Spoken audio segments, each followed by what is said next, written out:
Yeah, of course. Yesterday was great. To start in Nyanga was amazing. I mean, I think everyone across the world now has probably heard about what's been happening more recently.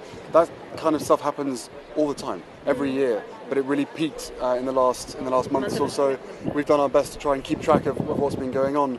But you know, South Africa was always going to be, or this Africa tour was always going to be fantastic.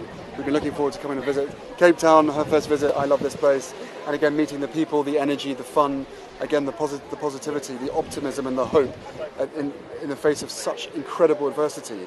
There are young people and older people, men and women, trying to change what effectively has become the norm. And you can't help but feel uplifted by seeing that yesterday.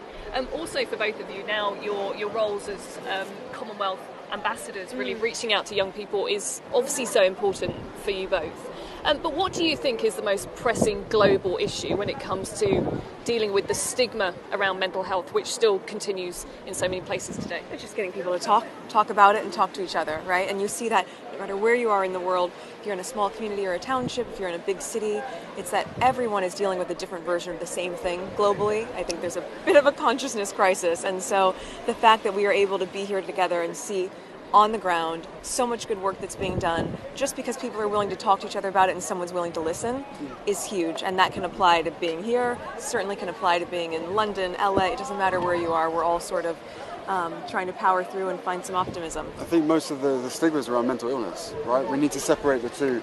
As my wife saying about consciousness, there's mental health, which is every single one of us, and then mental illness, which could be every single one of us. But I think they need to be separated because the mental health element touches on so much of what we're exposed to, these experiences that these kids and every single one of us has been through. Everyone has experienced trauma or will likely experience trauma at some point during their lives. We need to try and not eradicate it, but to learn from previous generations so that it's not a perpetual cycle.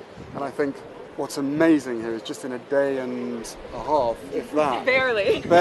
It's all a whirlwind. The same conversations keep happening with all sorts of different people. So they've been through it, and we can learn so much from them. And those conversations will keep going as the days go on with your tour. Thank you so much. Yeah, Cheers, guys. Thank you. Thank you. Bye-bye. Take care.